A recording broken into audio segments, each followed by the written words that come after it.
Bapak Ibu Saudara, topik hari ini saya akan membahas mengenai karma, kelahiran dan keberuntungan. Topik ini sangat penting. Bahkan kalau seseorang tidak paham hukum karma atau tidak punya sadar keyakinan pada kelahiran kembali, nanti Bapak Ibu boleh renungkan sendiri. Semua ajaran Dhamma Sang Buddha yang lainnya runtuh semua. Runtuh semua. Ya, jadi kalau orang tidak percaya hukum karma, tidak percaya punarbawa, punarbawa bahasa Pali artinya kelahiran kembali. Seseorang tidak yakin hukum karma, tidak yakin punarbawa, ajaran Buddha runtuh semua. Kenapa? Coba. Kalau seseorang tidak yakin ada hukum karma, untuk apa merawat sila? Betul ya? Untuk apa capek-capek merawat sila? Nggak usah dah. Nggak ada itu hukum karma. Kalau seseorang tidak yakin ada kelahiran kembali, untuk apa berbuat baik ya? Menabung kebajikan, toh nanti sudah mati, sudah nggak ada. Oleh karena itu orang yang tidak memahami dua hal ini, sulit memahami ajaran Buddha yang lainnya. Oleh karena itu mari hari ini kita memahami dimulai dari bagaimana sesungguhnya hukum karma. Bapak Ibu Saudara, ada satu cerita, kisah nyata. Beberapa kali juga saya sampaikan cerita ini karena sangat bagus. Di Tuscumbia, Amerika, di Alabama, saya juga belum pernah ke sana ya. Bapak Ibu yang ingin tahu nanti Google ya, Alabama. Tahun 1880, jadi sudah 100 tahun lebih yang lalu, ada satu keluarga yang cukup mapan. Mereka sudah punya satu anak laki-laki, kemudian lahir satu anak perempuan. Bayi ini sehat, normal, cantik ya. Kemudian anak bayi ini tumbuh besar. Namun ketika dia berusia 19 bulan, dia sakit. Dia terkena penyakit yang dokter juga tidak tahu apa penyakit itu. Kemudian anak perempuan ini umur 19 bulan menjadi buta dan tuli. Jadi permasalahan muncul. Tentu keluarganya sangat sedih. Tetapi ada satu permasalahan muncul. Mereka tetap merawat anak ini dengan baik, dengan kasih sayang yang luar biasa, karena anak sendiri. Tidak ada orang tua yang membuang anaknya kalau anaknya sakit ya.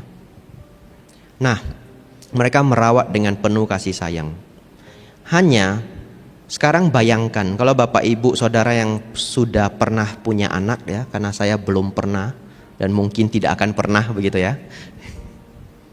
Bapak Ibu Saudara yang sudah pernah punya anak ya, kalau anaknya sudah mulai besar, kalau 19 bulan itu kan sekitar 1,5 tahun. Tapi sekitar umur 1,5 tahun, 2 tahun, Bapak Ibu sudah mulai ngajari dia ngomong, betul ya? Kursi, ini papa, mama gitu. Diajari satu-satu. Sekarang kalau dia buta dan tuli, ngajarinya bagaimana? Kalau dia hanya buta, bisa diajari lewat pendengaran, betul ya? Kalau dia hanya tuli, masih bisa diajari huruf. Kita buat A begitu, dia akan bisa buat A. Pelan-pelan kita bisa ajari A sampai Z, mungkin ketika dia umur 3 tahun, 4 tahun ya.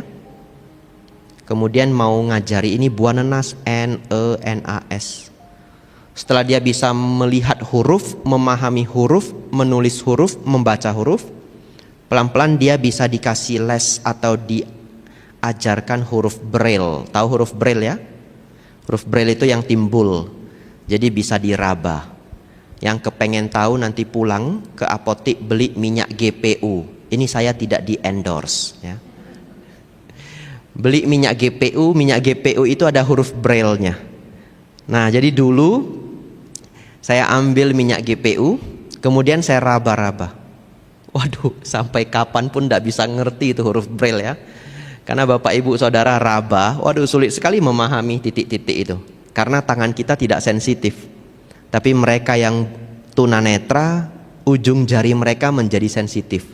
Konon katanya, bahkan orang tunanetra, kalau mereka megang uang, dari ujungnya, pegang ujungnya, tarik sampai ujungnya, dia tahu itu uang berapa. Nah, 50.000, pegang ujungnya, tarik begini, seret, 50.000, konon katanya. Tidak tahu benar atau tidak, nanti Bapak Ibu pulang latihan ya. Kalau ada yang berhasil nanti kabari saya. Saya tidak bisa latihan, tidak ada. Ya Bapak Ibu Saudara, akhirnya anak ini tumbuh besar, menjadi sangat liar. Dia bahkan tidak bisa makan dengan normal, karena nggak bisa diajari. Lewat pendengaran tidak bisa, contoh penglihatan tidak bisa.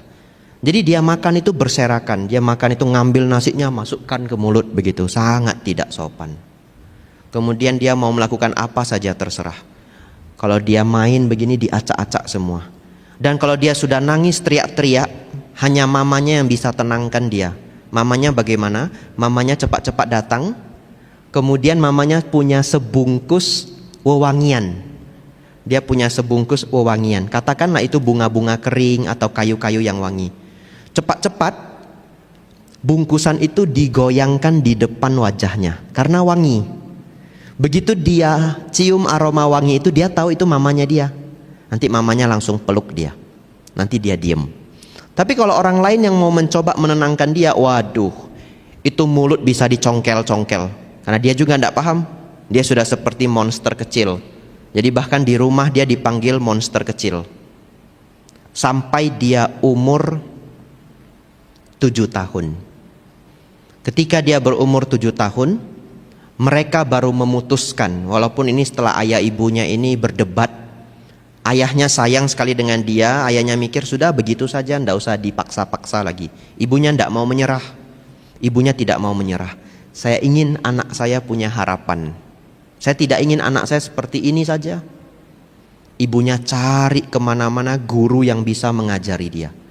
Akhirnya umur 7 tahun ibunya mengundang seorang guru namanya Anne Sullivan. Namanya Anne Sullivan. Nama anak ini adalah Helen Keller, sangat terkenal. Barangkali Bapak Ibu beberapa sudah pernah mendengar Helen Keller. Nah, umur 7 tahun baru didatangkan seorang guru namanya Anne Sullivan. Singkat cerita, setelah melakukan beberapa trial and error ya, berbagai cara, akhirnya Anne Sullivan ini mau mencoba satu metode. Pertama, dia ingin agar anak ini jadi sopan dan rapi, tapi sulit karena dia sudah tidak terbiasa. Akhirnya dia minta, saya mau tinggal dengan anak ini satu gedung gitu, satu ruangan. Orang tua jangan ganggu. Kenapa orang tua jangan ganggu? Orang tuanya nggak akan tega melihat ketika anaknya itu mau dididik.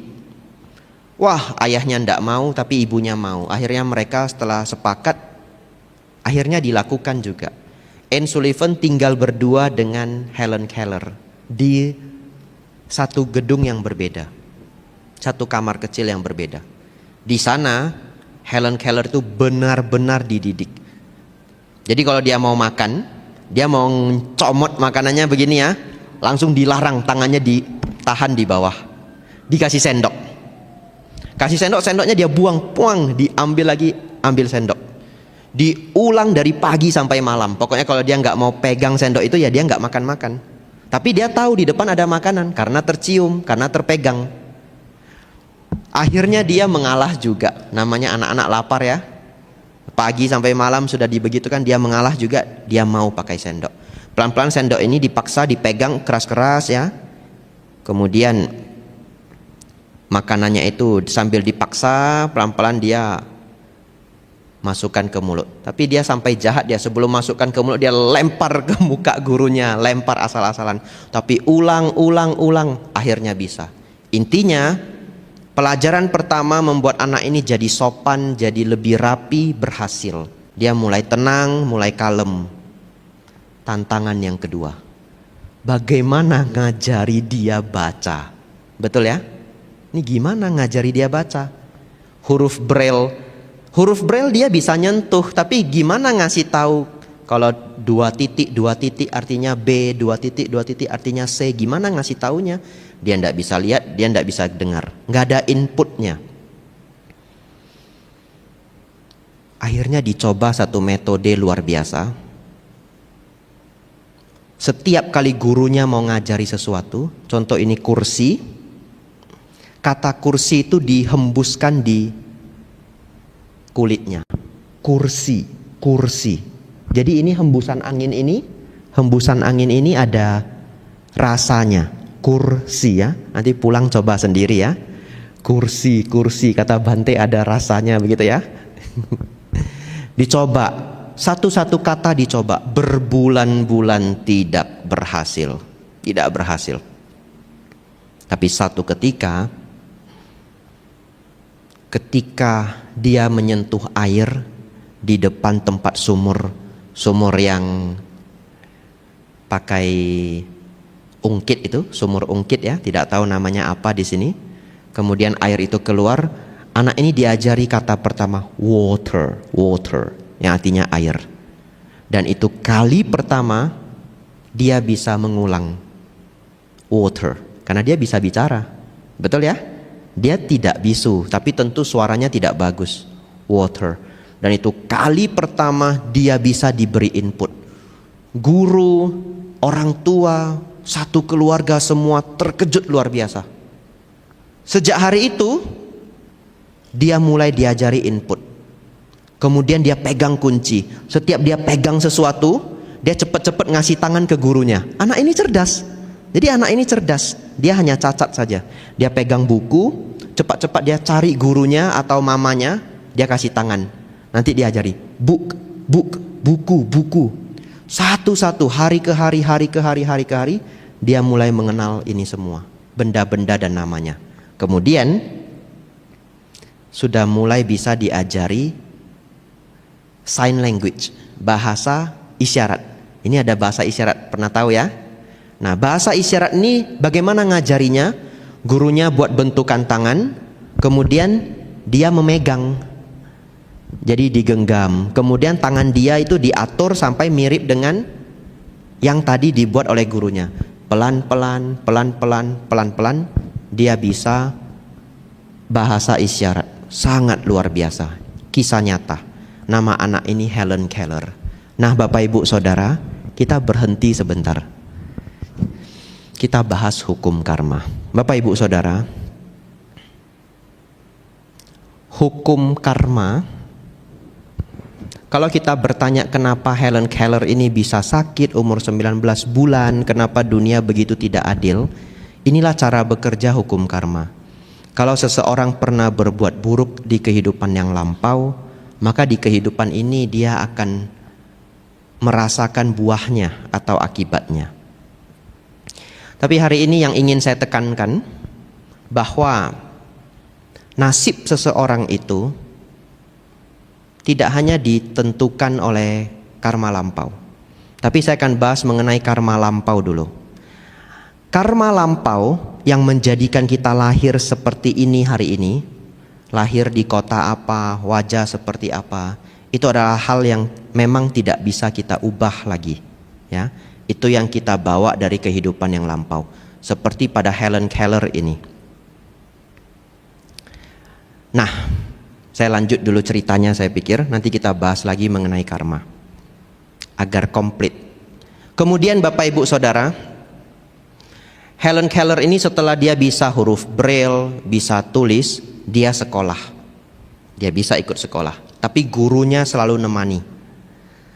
Setelah dia tamat sekolah, dia mendaftar ke universitas umum, bukan universitas untuk blind and deaf ya. Kalau di Amerika itu ada blind and deaf school, itu sekolah untuk buta dan tuli, atau sekolah untuk orang tuli saja juga ada.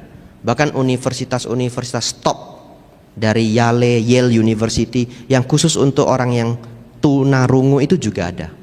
Tapi dia tidak gabung ke sekolah seperti itu, dia masuk sekolah umum. Dan luar biasanya Bapak Ibu mungkin terkejut, dia berhasil masuk Radcliffe College, Harvard University. salah satu universitas terbaik di dunia. Tapi Bapak Ibu barangkali bingung, ini belajarnya gimana dia? Betul ya? Belajarnya gimana? Dia harus selalu diikuti gurunya, Anne Sullivan. Jadi Bapak Ibu Saudara, gurunya ini akhirnya menjadi temannya, menjadi teman hidupnya sampai gurunya meninggal. Selalu di sisinya. Gurunya juga tidak menikah. Nah, setiap dosen mengajar, nanti gurunya itu akan memberi sign language, ya, dalam bentuk-bentuk jari dan tangan ini ditempelkan ke punggungnya. Jadi ibaratnya kalau di sini ya, sambil dosen mengajar, gurunya itu kasih sign di sini. Sebenarnya ada video YouTube-nya, tapi tidak saya siapkan. Nanti yang penasaran tulis sendiri di Google Helen Keller, L-nya 2. Nah, di situ dia belajar. Dan akhirnya dia lulus dari universitas. Tidak hanya lulus, dia sangat berprestasi. Dia buat banyak buku, banyak pidato sepanjang hidupnya, dan juga banyak tulisan-tulisan ilmiah. Akhirnya dia jadi seorang pengacara pelindung hak asasi manusia. Dan sepanjang hidupnya dia diundang untuk acara sangat besar, bahkan bertemu presiden-presiden dunia di 35 negara. Jadi Bapak Ibu Saudara, dari sini kita belajar bahwa Helen Keller ini lahir dengan karma buruk. Betul ya? Setelah lahir umur 19 bulan jadi buta dan tuli. Tapi nasib kehidupan seseorang itu tidak hanya ditentukan oleh karma buruk masa lampau. Karena nasib itu adalah perpaduan.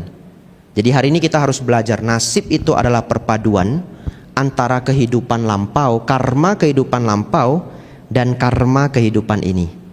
Karma itu artinya sesuatu yang sengaja kita lakukan melalui pikiran, ucapan, dan perbuatan. Yang sengaja dilakukan melalui pikiran, ucapan, dan perbuatan. Nah, yang sengaja dilakukan itulah membuahkan karma di masa yang akan datang. Nah, apa contoh karma atau buah karma di masa lampau yang sudah tidak bisa kita ubah? Contoh wajah. Kita lahir wajahnya begini, betul ya? Kalau kita bisa atur ini, wah mungkin saya aturnya ini wajahnya Jay Chou gitu ya, atau wajahnya pilih kayak Andy Lau begitu. Tapi saya dapat wajah begini. Tapi jadi biku tidak ganteng-ganteng sekali, bagus juga begitu ya. Tidak repot ya. Kalau biku terlalu ganteng susah. Nanti sering dicat, Bante sudah makan. Wah ribet saya. Kemudian kita lahir sehat atau tidak, itu berhubungan dengan karma lampau. Ada orang mungkin kurang beruntung, lahir organ tubuhnya ada yang cacat. Kemudian kita lahir di kota mana, lahir di negara mana, ibu ayah kita siapa, tidak bisa request, betul ya? Tidak bisa request. Saya dulu juga bingung, kenapa saya lahir di kota Medan, lahir di Pulau Sumatera, padahal dunia seluas ini. Saya benar-benar heran.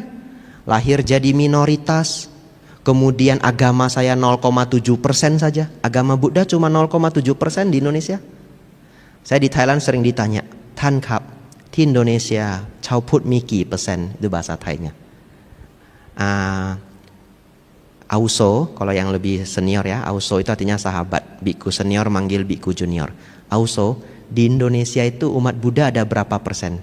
Saya jawab gurunya 0,7%. Mereka pasti terkejut, 0,7%. Karena di Thailand agama Buddha itu 90%.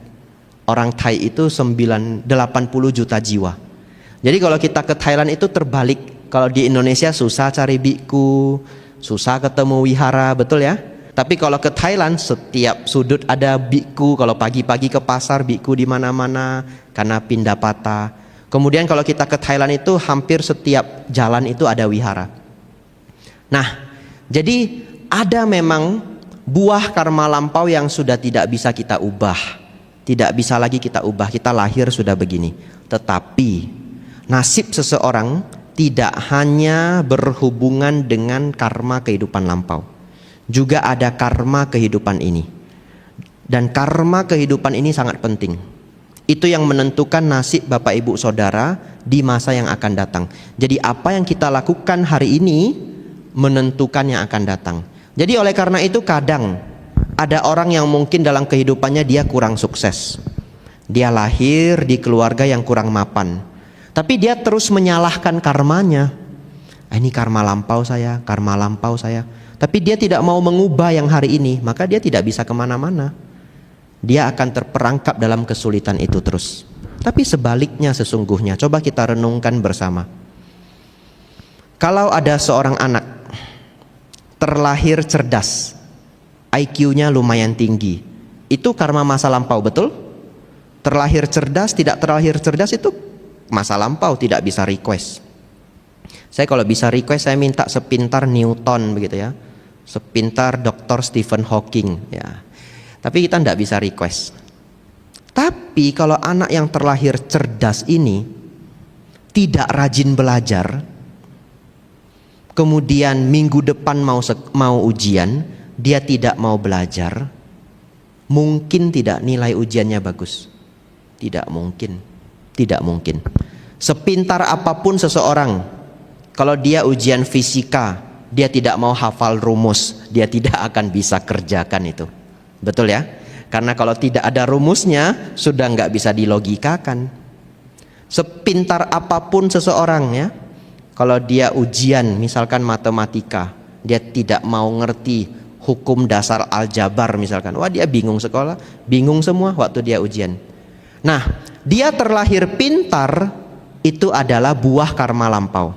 Tapi hari ini dia mau belajar atau tidak, itu adalah karma kehidupan ini. Bapak Ibu Saudara, kalau Bapak Ibu ingin punya kehidupan yang baik, perlu perpaduan dua ini, yang lampau dan yang saat ini. Tapi karena yang lampau sudah tidak bisa kita ubah, maka kita fokusnya yang saat ini. Yang saat inilah yang menjadi yang terpenting. Satu cerita lagi mengenai Punarbawa, kelahiran kembali. Ada seorang doktor namanya adalah Ian Stevenson, sangat terkenal sebenarnya di dunia Buddhis. Barangkali atas silani pasti pernah mendengar Ian Stevenson. Nah, Dr. Ian Stevenson ini sangat tertarik dengan penelitian mengenai past life atau kehidupan lampau. Kenapa demikian? Dia seorang psikolog. Selama dia menjadi psikolog, dia sering mendapatkan pasien anak-anak yang bermasalah.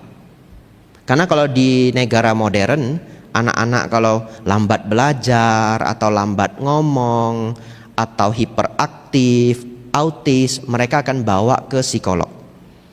Ternyata Dr. Ian Stevenson sepanjang hidup beliau, sepanjang beliau menjadi psikolog, beliau sering ketemu anak-anak yang mengaku masih ingat apa kehidupan lampaunya. Jadi bahkan ada seorang anak namanya Barbara, dia datang dia ngomong, saya bukan Barbara, nama saya N. Ini orang tua ini bukan orang tua saya. Saya tidak tahu mereka siapa. Jadi Bapak Ibu Saudara, kalau hari ini Bapak Ibu tidak bisa mengingat kehidupan lampau Bapak Ibu, bersyukurlah.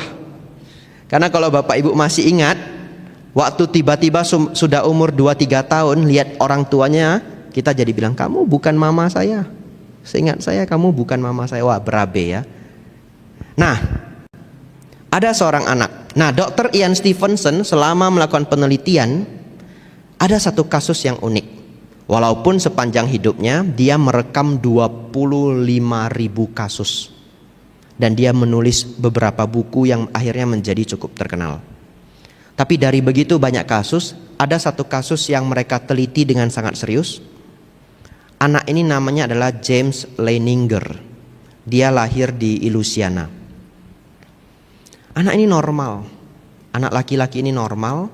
Dan ayahnya itu adalah seorang evangelist Christian. Saya tidak tahu apa itu evangelist Christian. Nanti Bapak Ibu silahkan cek di Google. Tapi kalau saya tidak salah, itu adalah Kristen Protestan. Tentu dalam ajaran Kristen tidak ada reinkarnasi, betul ya? Tidak ada reinkarnasi. Tapi anak ini ketika umur 2 tahun dia ngotot cerita ke papa mamanya kalau dia itu dulu adalah pilot yang ikut perang dunia kedua. Pilot Amerika yang tertembak oleh Jepang kemudian jatuh meninggal di laut. Dia ngotot cerita itu. Orang tuanya mikir dia cuma berfantasi, jadi ya sudah dibiarkan saja. Namanya anak-anak ya. Coba Bapak Ibu bayangkan, Bapak Ibu punya anak tiba-tiba umur 2 tahun, Papa, dulu itu saya lahir di Norwegia. Ya, ini anak ya nonton TV kebanyakan. Mamanya paling nanya, apa itu kamu buka YouTube kasih anakmu lihat apa, begitu ya. Kenapa dia asik-asik ngaku dia itu dulu lahir di Norwegia, dulu dia tinggal di Norwegia, misalkan begitu. Jadi James Leininger ini umur 2 tahun terus mengaku-ngaku kalau dulu dia seorang pilot. Akhirnya setiap hari anak ini menceritakan detail-detail tentang Perang Dunia Kedua. Dia cerita kalau dulu itu dia itu pesawatnya itu diterbangkan dari Natoma. Nama kapalnya adalah Natoma. Kemudian pesawatnya bagaimana, dia ketika menjadi tentara bagaimana. Kemudian dia cerita ketika dia menjadi tentara, nama dia adalah James Houston. Jadi sama-sama James, unik ya. Saat ini dia umur 2 tahun, namanya adalah James Leininger. Tapi dulu ketika dia tentara namanya adalah James Houston. Sama-sama James. Pelan-pelan dia cerita makin detail. Papanya mulai curiga. Bagaimana anak sekecil ini setiap hari nontonnya kartun, tapi bisa tahu detail-detail Perang Dunia Kedua. Padahal itu jaraknya 50 tahun yang lalu dari umur eksistensi anak ini. Akhirnya papanya sudah terlalu curiga, papanya cek di internet. Natoma yang sering dia ceritakan. Ternyata memang ketika Jepang mau menyerang Hiroshima, mereka punya 2 tempat lepas landas pesawat. Salah satunya namanya adalah US Natoma USS. Papanya langsung terkejut luar biasa. Kemudian orang tuanya membawa James ini ke psikolog. Beruntung pula psikolog ini cerdas. Psikolog ini minta anak ini untuk gambar pesawat. Karena dia ngaku dia adalah pilot, betul ya? Diminta untuk gambar pesawat. Setelah dia gambar pesawat, psikolognya minta, coba kamu jelaskan spare part pesawat. Coba ini saya tes. Ada yang tahu bahan bakar pesawat? Aftur ya. Itu tidak semua orang tahu loh, jangankan spare part ya. Bahan bakarnya saja tidak semua orang tahu. Bahan bakar pesawat itu bensol atau aftur. Tapi anak ini umur 2 tahun lebih, dia jelaskan ini loh namanya ini, spare part bagian ini namanya ini, bagian ini namanya ini. Dari situ psikolognya sadar bahwa ini kasus spesial. Kemudian dilacak, mereka mulai serius melacak, ada ndak tentara namanya James Houston. Dan semuanya ketemu. Semuanya ketemu. Bahkan teman dari James Houston masih hidup. Namanya saya catat. Jack Larson. Jadi temannya sudah tua. Sebenarnya ada fotonya. Foto anak kecil ini difoto bareng sama temannya yang sudah tua. Namanya Jack Larson. Nah, jadi akhirnya orang tuanya yang walaupun Kristen Protestan, yang tidak percaya dengan reinkarnasi, mau tidak mau, karena itu anaknya sendiri, kasus itu sudah diteliti, mau tidak mau akhirnya menerima bahwa iya, ada kelahiran kembali. Betul ya? Mau tidak mau diterima, wah ini sudah kasus yang benar-benar real. Kemudian anak ini setelah dipertemukan dengan Jack Larson, akhirnya mereka sepakat membawa anak ini ke tempat dulu dia meninggal. Mereka naik kapal ke tengah laut ya tidak pas mungkin ya karena laut itu luasnya luar biasa.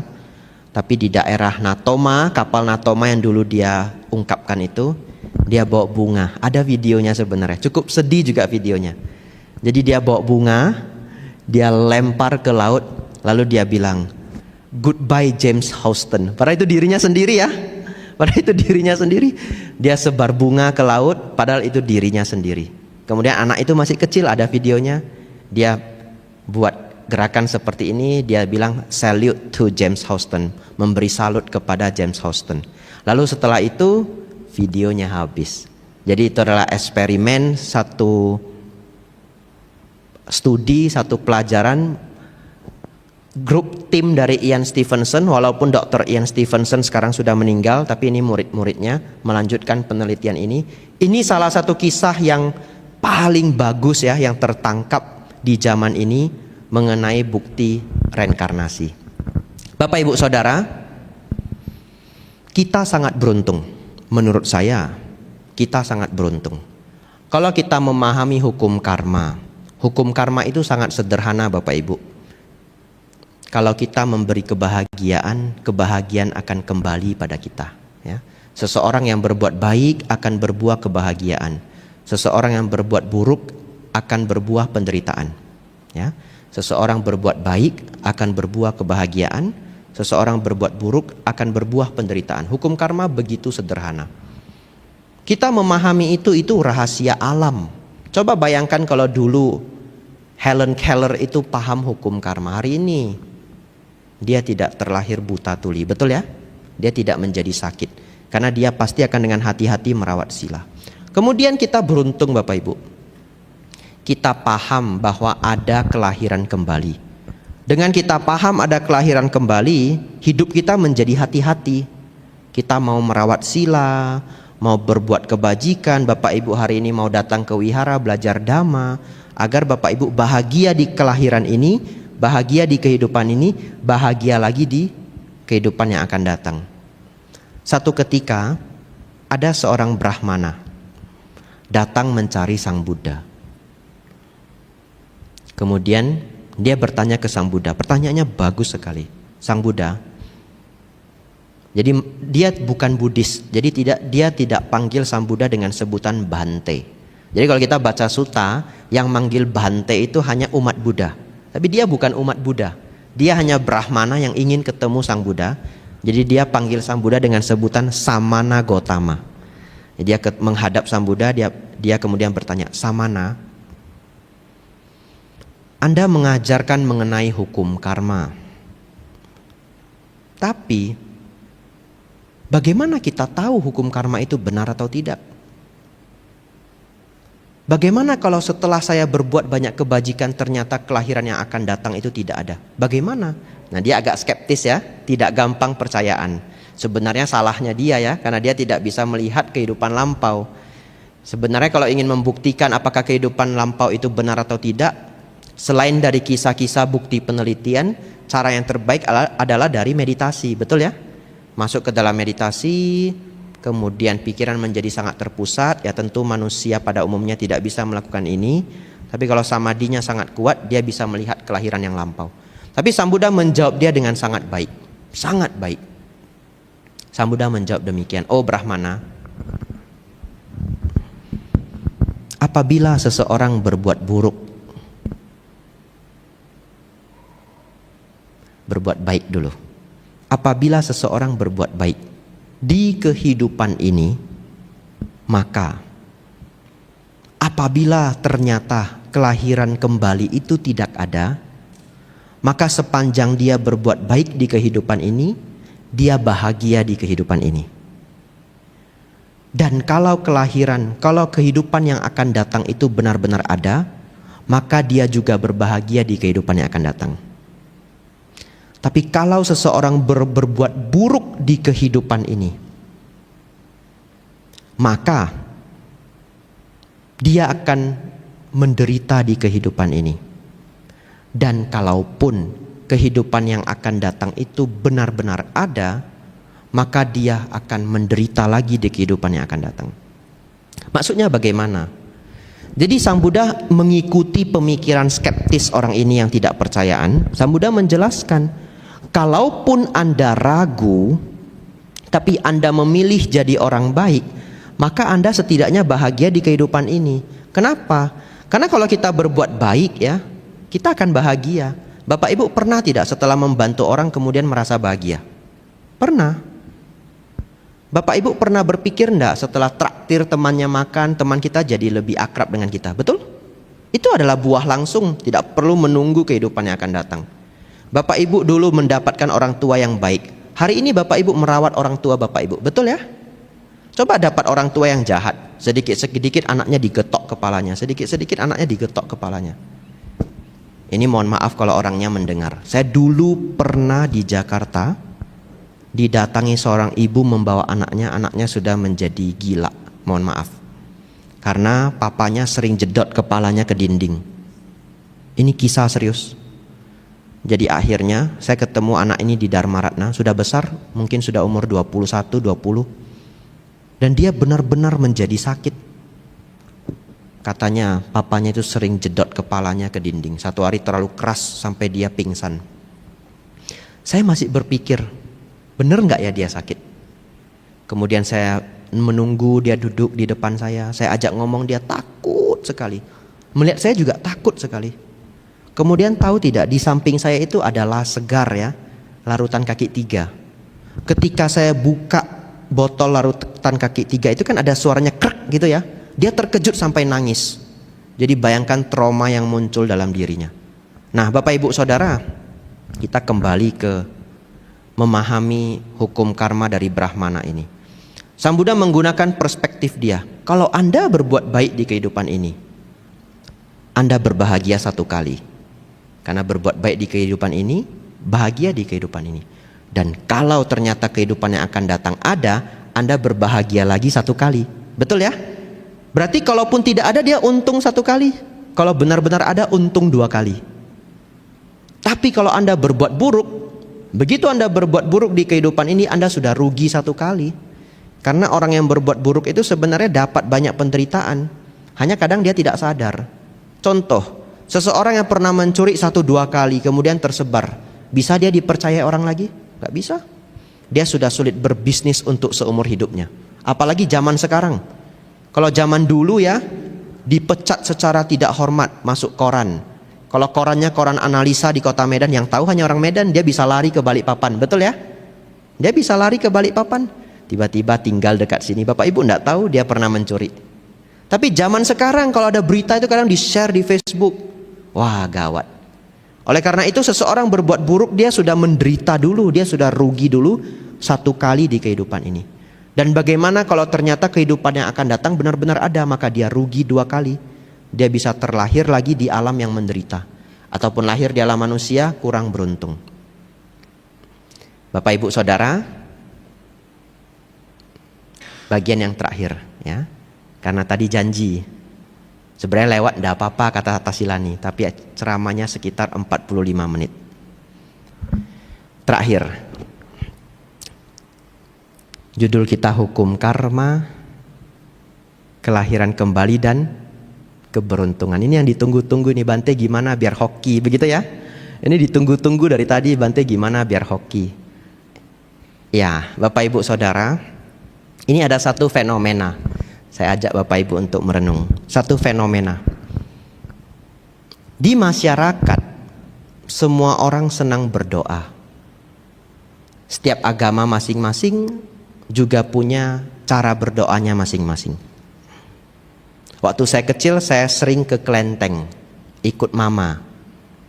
Nah kalau di kelenteng itu orang pasti doa meminta-minta, betul ya? Pernah nggak berpikir begini? Kenapa ya? Ada orang yang berdoa terkabul, ada orang yang berdoa tidak terkabul. Karena dulu waktu saya di Medan, ada kelenteng Kuan Kong, terkenal sekali, sangat terkenal. Ada yang pernah ke Medan? Belum pernah, tidak apa-apa. Ya, setidaknya orang Medan datang ke Balikpapan gitu. Nah di kelenteng Kuan Kong itu, kalau Bapak Ibu ke sana Ceit Capgo, hari Uposata, Bapak Ibu pasti menangis. Tahu kenapa menangis? Dupanya terlalu banyak, pasti menangis, air mata keluar. Aduh, dupa di mana-mana, saking terkenalnya. Nah, waktu itu ada seorang AI tua. Setiap saya ke sana, pasti AI itu ada. Dan dia doa yang paling lama. Entah apa saja yang dia minta, saya tidak tahu. Panjang sekali doanya.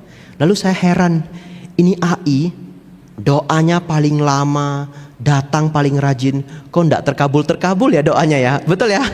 Nah, doanya terkabul kan enggak datang lagi. Nah muncul satu rasa penasaran, kenapa ada orang yang berdoa terkabul, ada orang yang berdoa kok enggak terkabul? Karena sebenarnya Bapak Ibu Saudara, Ketika seseorang itu berdoa, sesungguhnya dia meletakkan perhatian pikiran dia untuk memfokuskan pada harapan atau aspirasi keinginannya. Dan ini mematangkan karma baik kita yang ada untuk memunculkan harapan kita. Bahasa sederhananya adalah ketika seseorang berdoa, kalau dia punya kebajikan kehidupan lampau, dia punya karma baik lampau. Lampau itu tidak harus kehidupan yang lalu ya. 5 tahun yang lalu juga lampau, 10 tahun yang lalu juga lampau. Jadi kalau dia punya karma baik lampau yang cukup, maka doa dia akan terkabul, akan terkondisi untuk muncul. Tapi kalau seseorang tidak punya banyak kebajikan, dia berdoa dengan susah payah pun tidak bisa terwujud. Kenapa? Karena nggak ada karma baik. Oleh karena itu, memiliki, apa sinonimnya memiliki di bahasa Indonesia?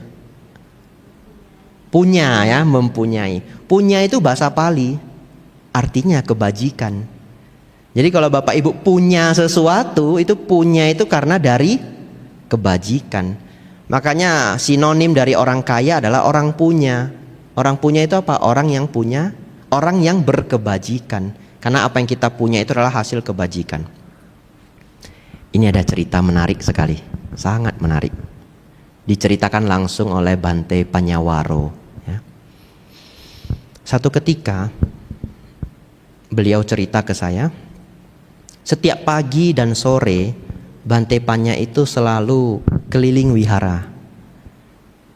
Tapi wihara Mendut saya pikir tidak seluas wihara ini ya. Wihara Mendut kalau kita keliling satu putaran mungkin 15 menit selesai ya, kalau jalan pelan-pelan. Nah setiap pagi beliaunya keliling. Tapi pagi itu beliau turun ke ruang tamu, kemudian mau membuka gorden, dan ternyata gordennya rusak. Lalu beliau berpikir, nanti dengan supir perlu pergi nyari gorden yang baru di Yogyakarta. Karena wihara Mendut itu ada di Desa Mungkit. Dari Desa Mungkit ke Yogyakarta itu lebih kurang 1 jam. 1 jam lebih sedikit. Jadi beliaunya sudah berpikir ya, nanti perlu nyari gorden. Besoknya Bapak Ibu Saudara, tiba-tiba datang seorang perempuan tidak dikenal. Tidak dikenal, orang asing beneran. Datang mau mencari biku, mau berdana. Tiba-tiba umat ini datang dana ke Bante Panya. Dan sangat heran luar biasanya, dia berdana apa? Gorden. Bapak Ibu, saya sudah 7 tahun jadi pabajita ya, sama Nera dan biku. Seumur hidup saya belum pernah terima umat dana gorden, belum pernah. Ada yang pernah kepikiran kreatif dana gorden? Gak ada. Padahal beliaunya tidak cerita ke siapapun. Beliau sendiri heran, bagaimana bisa? Itu karena kenapa? Karena beliau punya karma baik yang sangat besar. Tidak perlu berdoa, mikir saja muncul, betul ya? Mikir saja muncul. Bapak Ibu juga mungkin pernah merasakan. Bagaimana maksudnya? Siang-siang duduk begitu ya. Enak ya kalau malam itu ada martabak gitu. Tiba-tiba malamnya pulang, keluarganya bawa martabak. Pernah ya? Itu karena Bapak Ibu punya karma baik. Ini bukan kode ya, bukan kode Obiku Abicato mau makan martabak besok, bukan ya. Bukan kode. Nah, bagaimana kalau orang yang tidak punya banyak kebajikan? Jangankan berpikir, dia sudah berdoa, sudah mengingat-ingat, sudah mengulang-ulang juga tidak muncul-muncul. Tapi kadang orang punya kebajikan luar biasa besar. Dia lewat di satu jalan, ada pohon mangga bagus sekali, pohon mangganya nggak ada yang punya, pohon mangga liar begitu ya. Buahnya itu sudah matang, dia lihat, aduh, bagus sekali mangganya ya. Mangganya jatuh. Ada yang pernah mengalami? Iya, itu kalau yang pernah mengalami itu luar biasa Bapak Ibu, banyak kebajikan.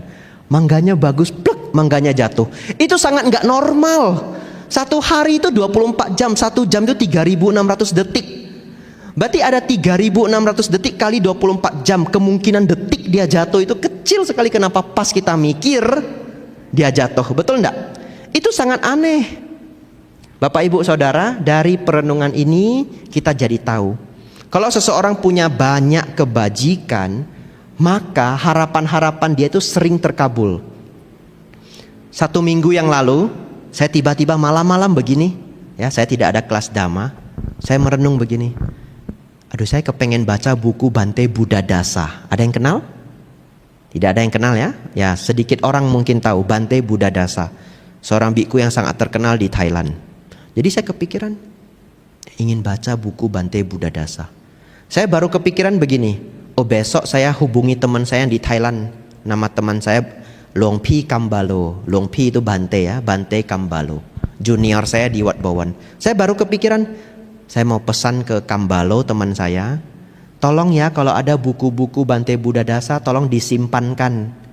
Kalau nanti saya ke Thailand atau ada umat ke Thailand, boleh dititipkan. Baru saya kepikiran begitu. Itu pikirannya malam ini. Besok pagi, ini beneran.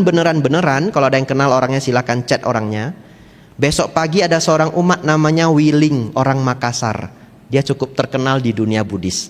Kemarin saya di Samarinda, saudara Anton kenal. Oh Bante, saya kenal Wiling. Besok paginya Wiling tiba-tiba chat saya, Bante, saya mau berdana buku untuk Bante. Serius ini. Kemudian dia bilang mau berdana 3 buku. Dia kirimkan fotonya, Bante Buddha Dasa, Bante Buddha Dasa. Saya terkejut luar biasa. 3 buku itu adalah 2 buku Bante Buddha Dasa, 1 buku Bante Dhammaudho Mahathera, biku Malaysia. Tapi buku Bante Dhammaudho Mahathera saya sudah punya. Jadi saya bilang ke Wiling, Wiling, buku Bante Dhammaudho saya sudah punya. Coba nanti kirimkan saya saja buku Bante Buddha Dasa. Atau kalau mau kirimkan ketiganya juga boleh. Nanti buku Bante Dhammaudho saya danakan kembali untuk Bante Panya. Lalu saya terheran-heran. Ini baru kemarin saya mikir ya, ingin baca buku Bante Buddha Dasa. Nah itu sedikit contoh kalau kita punya karma baik. Tapi saya belum selevel Gordon ya. Levelnya masih buku Dhamma. Nanti buat banyak kebajikan dulu. Bapak Ibu Saudara, kembali ke doa. Oleh karena itu Bapak Ibu Saudara, kalau seseorang berdoa, sesungguhnya bukan ke siapa dia berdoa. Karena setiap agama itu berdoa. Setiap orang berdoa ke beda-beda objek, beda-beda Tuhan. Ada orang bahkan kepercayaan lokal ataupun keyakinan daerah. Dia mungkin sembayangnya ke pohon, dia mungkin berdoanya ke batu. Tapi pun ada yang mengatakan doa saya terkabul loh, betul ya? Pun mengatakan doa saya terkabul. Sesungguhnya terkabul karena karma baiknya sendiri. Objek-objek puja, objek-objek seseorang berdoa itu hanya membantu agar pikirannya menjadi sangat fokus pada harapannya. Tapi yang menjadi penentu adalah kebajikannya sendiri. Oleh karena itu Bapak Ibu Saudara, coba perhatikan dalam ajaran Buddha, Sang Buddha jarang sekali ngajari kita berdoa. Betul ya? Para biku juga ceramah jarang ya. Bapak Ibu berdoa besok minta jam 9 pagi pasang hio, jarang sekali. Kenapa? Karena para biku dan juga dulu Sang Buddha terus mengajarkan Bapak Ibu berbuat kebajikan. Tanpa Bapak Ibu sadari, Bapak Ibu ketika banyak kebajikan, harapan-harapan Bapak Ibu menjadi kenyataan. Kehidupan menjadi lancar, kehidupan menjadi beruntung, kehidupan menjadi sukses. Apakah Bapak Ibu berdoa ataupun tidak berdoa? Tapi kalau teman Bapak Ibu, teman saudara-saudari Bapak Ibu berdoa, jangan dilarang, karena itu adalah keyakinan setiap orang yang berbeda. Bapak Ibu mau berdoa juga silahkan, tapi saya beritahu konsepnya. Doa itu hanya membantu, tapi poinnya adalah kebajikan. Dalam bahasa Pali kita juga seperti berdoa itu ada, namanya adalah adithana. Tapi adithana dalam bahasa Pali artinya membuat tekad. Itu kita tidak meminta kepada siapapun.